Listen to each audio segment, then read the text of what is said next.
move marks a significant change for CBS, which also recently announced the end of Young Sheldon after 7 seasons. Both shows were given enough advance notice to have a proper ending, but it's going to be a very different landscape for the networks in 2025.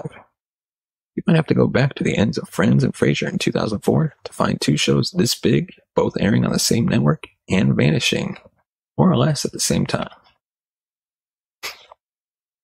Will be for.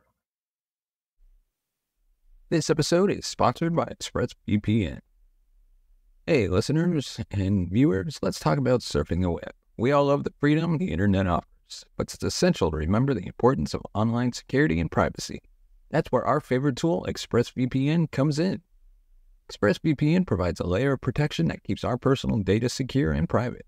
It's especially crucial when we're shopping online or using public Wi-Fi, ensuring our passwords, email, and sensitive information remain our own. It's super easy to use. You just open the app, click to connect, and voila, your connection is secure, your IP address is masked. This level of encryption is a game changer, allowing us to browse, stream, and work worry-free. And let's not forget the speed. ExpressVPN is incredibly fast, avoiding the lag and buffering we all dread. It's especially great for those of us who love streaming our favorite shows and movies. No more geo-restrictions or content limitations. Plus, the versatility is impressive. It works on every device, phones, laptops, even routers. So everyone who's connected to your network is automatically protected. Customer support is also phenomenal. They're available 24/7 to help you with anything you need. It's genuinely a comprehensive service. We can't emphasize enough the importance of protecting your online presence. Internet security is not a luxury, it's a necessity. And ExpressVPN is a powerful tool in maintaining your online privacy. Use the link in the description and sign up today and explore the different plans available. Find the one that suits your needs and start browsing the internet with peace of mind, knowing you're protected with the best. Secure your internet, enjoy your freedom, and let ExpressVPN be your companion in the digital world.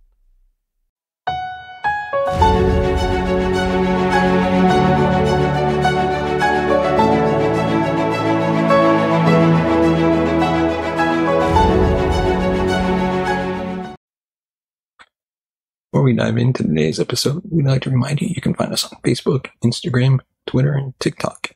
Just search The Cinema Gold Show. And as always, give us a thumbs up if you like our video, subscribe to the channel, hit that bell notification button, and be notified of our next video. With that, we dive into our first topic. Hunger Games succeeds at the box office, while the Marvel collapses with a historic 78% drop. The odds were ever in the favor of the Hunger Games prequel, The Ballad of Songbirds and Snakes, which emerged victorious in a busy box office weekend, despite opening slightly behind expectations.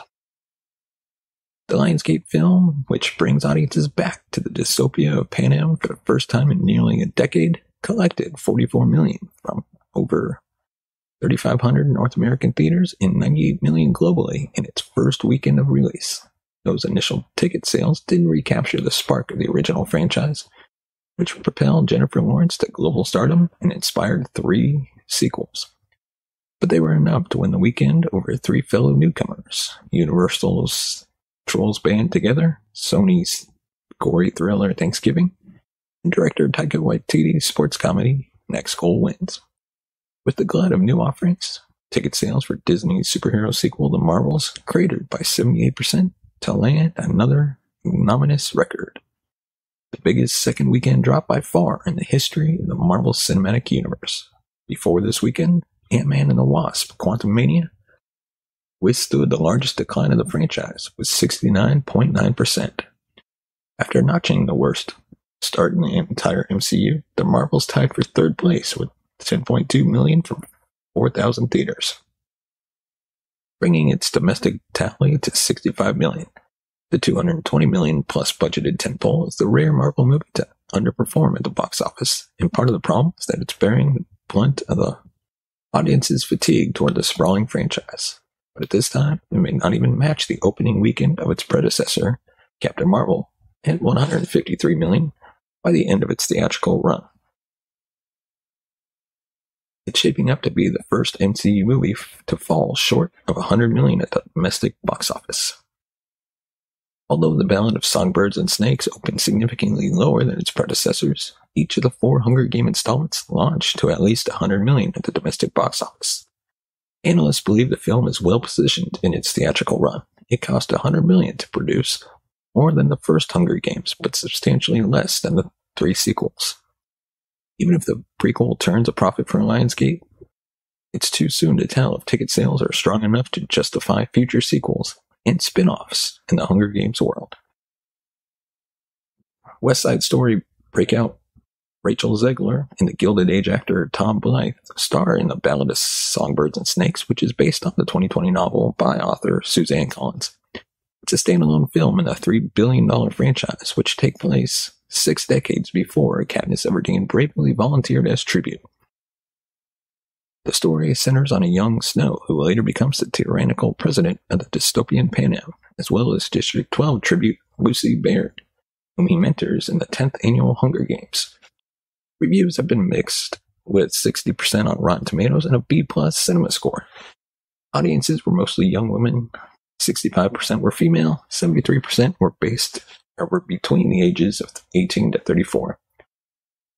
It likely benefited from a late-breaking boost in publicity, with SAG-AFTRA granting the film an interim agreement days before the strike ended on November 9th, which allowed the cast the opportunity to promote the movie before it arrived in theaters. Other recent strike-era releases like Killers of the Flower Moon or Dumb Money struggled without the cast of famous faces to bring attention to their movies. Except for Next Goal Wins, this weekend's newcomers worked as counter-programming against each other, and only Successful carved out decent receipts in this pre-Turkey Day frame. It'll only get more crowded at the box office next weekend, with the opening of Ridley Scott's historical epic Napoleon and Disney's animated musical Wish. In second place, Trolls Band Together opened on par with expectations, generating $30.6 million from over 3,800 theaters to start. It's the 3rd biggest opening weekend for an animated film this year, far behind number 1, Super Mario Bros. Movie, and number 2, Spider-Man Across the Spider-Verse.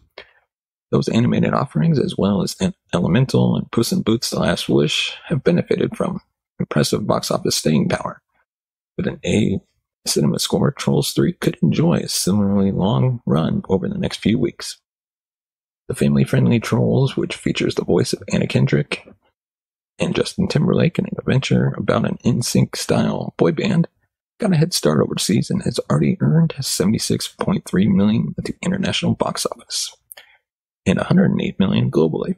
It only cost $95 million to produce. It's impossible to judge the threequel's performance compared to the sequel Trolls World Tour in 2020, which premiered simultaneously on demand, while cinemas were shuttered during the majority of the pandemic. The first film, back in 2016, Trolls, opened at $46 million domestically. It became a hit with $350 million at the global box office. Director Eli Roth's R-rated slasher Thanksgiving opened slightly behind expectations with $10.2 million from 3,200 theaters. And it tied with The Marvels for the final placement on box office charts. The film cost just $15 million to produce, so it could still make a killing by the end of its box office run. Patrick Dempsey and TikTok star Addison Rae lead the cast of Thanksgiving, which centers around a mysterious axe-wielding killer who terrorizes the residents of Plymouth, Massachusetts after a Black Friday riot ends in tragedy. It landed a B- cinema score and a surprisingly strong 83% on Rotten Tomatoes. Another scary movie, Universal and Blumhouse's terrifying video game adaptation, Five Nights at Freddy's, rounded out the top 5 with $3.3 million from 2,800 theaters after 4 weekends of release. The modestly budgeted film has generated a scary good $132 million in North America and $271 million worldwide to date. Taika Waititi's feel-good sports comedy Next Goal Wins flopped in its debut, landing in 6th place with $2.7 million from 2,200 theaters. Without positive reviews or strong audience scores, it currently holds a 41% on Rotten Tomatoes and earned a B-plus cinema score. Elsewhere, Martin Scorsese's Killer of the Flower Moon dropped to number 10 with $1.9 million from 1,700 locations in its 5th outing. Ticket sales for the $200 million crime epic starring DiCaprio and De Niro are running out of steam at $63.5 million in North America and $145.7 million worldwide. It's been complicated to assess whether this result is successful or terrible for such an expensive film. It's way less than Scorsese's star-driven films tend to earn, but Apple, which backed the big-budget tentpole and hired Paramount to distribute it theatrically, doesn't have the same metrics of success compared to traditional Hollywood players. It's banking on Oscars' attention and new Apple TV Plus subscribers to help justify the massive costs. Let us know your thoughts in the comments section below. What did you think about the box office numbers of this past weekend? Let us know. Now on to our next topic. There's Disney is currently considering selling multiple TV networks. A new report has come out that Disney could be considering selling popular networks like National Geographic or Freeform, among others. Disney might be considering selling off some of their traditional networks. A report from the Wall Street Journal details how the entertainment giant might be looking at moving some of their brands to help with the costs. Mainstays like ABC, FX, and Disney Channel are likely to stay put, but cable package mainstays like Freeform and National Geographic are less sure bets. Recently, Disney made a decision to slash staff over at Nat Geo and eliminate the physical magazine that's been a pop culture institution for decades. As cable packages get into murkier territory, channels like Freeform find themselves in a strange spot too. Wall Street Journal explains, quote, "So far the executives' work has identified ABC, Disney Channel, and FX as the channels with the most value to Disney. People involved in the process have said, because they all produce content that is popular on Disney's streaming platforms, Disney Plus and Hulu. Other assets, including cable networks Freeform and National Geographic, are less critical to Disney's future. As people discussed Disney's financials, there were speculations that the company could follow in Warner Bros. Discovery's footsteps by licensing their content to Netflix or other streaming competitors. During this past week's investor call, Bob Iger was quick to pour cold water on that notion. In short, he doesn't see a world where their core brands end up on Netflix or any other streamer for quick cash flow. Iger said, quote, "We've actually been licensing content to Netflix, and we are going to continue. We're actually in discussion with them about some opportunities, but I wouldn't expect that we will license our core brands to them. Those are obviously competitive advantages for us and differentiators. Disney, Pixar, Marvel, Star Wars, for instance, they're all doing very well on the platform. I don't see why just basically chase bucks. We should do that when they are really, really important building blocks to the current and future of our streaming business." Iger also announced that he would be buying out Universal's share of Hulu. Along with that news came word of a combined Disney Plus Hulu streaming service that will debut in the spring of 2024. Speaking of Hulu, he says, "We were pleased to announce last week that we will acquire the remaining stake in Hulu held by Comcast, which will further Disney's streaming objective. We remain on track to roll out more unified one-app experiences domestically, making expensive general entertainment content available to bundle subscribers via Disney Plus." He continued on saying, "We expect that Hulu and Disney Plus will result in increased engagement, greater advertising opportunities, lower churn, and reduced customer acquisition costs, thereby increasing our overall margins. We will launch a beta version for bundle subscribers in December, giving parents time to set up profiles and parental controls that work best for their families, ahead of the official launch in early spring 2024. In December, we launched a beta version of Hulu and Disney Plus combined. We feel really good about that. We saw some basic demos of that yesterday, and as a matter of fact, they're putting it in beta so that we can prepare parents largely to basically implement parental controls, set up profiles, and then in late March, they'll launch it basically in full form, and they think they have opportunities in terms of upsell capabilities. And in terms of increasing engagement, they've looked and have found that when bundled, they see lower churn. And again, these are steps that are taken to ultimately turn this into a great business. Let us know in the comments section below. Do you think they'll sell their TV businesses? Yes or no? And now on to our next topic. Dune Part 2 release date has been moved up by Warner Brothers. The new Doom Part 2 release date is set for March 1st, 2024. Doom Part 2 was originally set to release in theaters from Warner Bros. Pictures on November 3rd of this year. It was then delayed to March 15th. With the strikes now over, Warner Bros. Has moved up the release by 2 weeks. Doom Part 2 is once again being directed by Denis Villeneuve. The returning cast includes Timothée Chalamet, Rebecca Ferguson, Stellan Skarsgård, Dave Bautista, Zendaya, Josh Brolin. Joining them is Christopher Walken, Florence Pugh, Austin Butler, Léa Seydoux. Upon release, the first film went on to garner critical acclaim from fans and critics alike, and racked up 10 Academy Award nominations, winning 6 of them, including Best Original Score and Best Cinematography. Now for some TV news. Blue Bloods is set to end in fall 2024 after 14 great seasons. The series, which stars Tom Selleck and Donnie Wahlberg, will end after its upcoming 14th season. CBS announced that Blue Bloods, the long-running series starring Tom Selleck as the patriarch in a family of police officers, will draw to a close after its upcoming 14th season. The season, which consists of 18 episodes, will reportedly begin airing February 16th, before taking a mid-season hiatus and returning to the airwaves in fall 2024. The second half of the season will wrap up the story, bringing an end to a generation of stories from the Reagan family. The move marks a significant change for CBS, which also recently announced the end of Young Sheldon after 7 seasons. Both shows were given enough advance notice to have a proper ending, but it's going to be a very different landscape for the networks in 2025. You might have to go back to the ends of Friends and Frasier in 2004 to find 2 shows this big, both airing on the same network and vanishing more or less at the same time.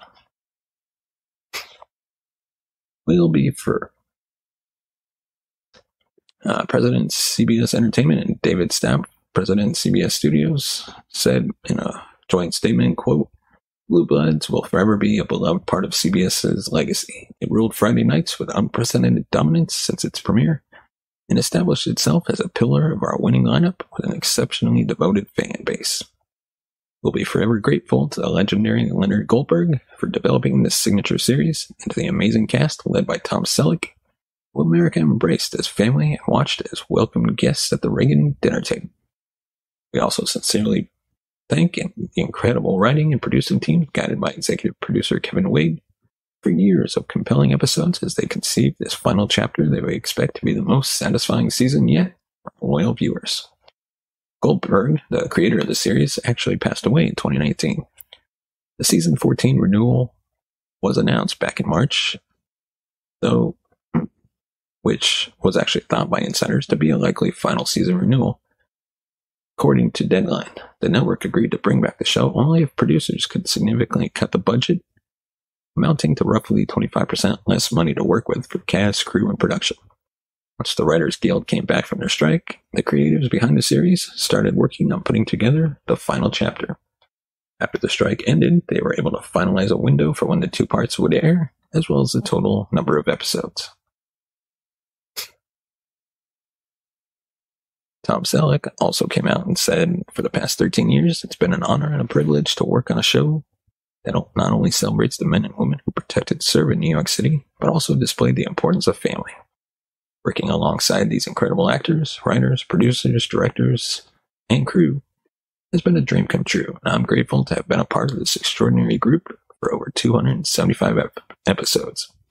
Thank you to CBS Studios and CBS Network for their steadfast support, and we offer heartfelt gratitude to the fans who gathered with us for dinner every night." Let us know your thoughts on Blue Bloods in the comment section below. With the series ending, we might consider doing a rewatch of Blue Bloods.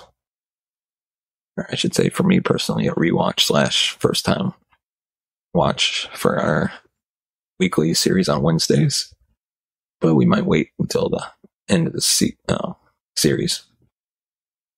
Let us know your thoughts on the topics we covered. And of course, if you want to support the channel, you can buy us a coffee at buymeacoffee.com/cinemagold.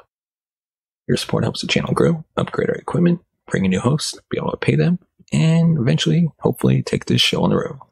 Of course, we'd like to thank our sponsors, ExpressVPN and TubeBuddy. You can check them out today, and the link's in the description. And as always, thank you so much for watching and listening. We'll see you next time.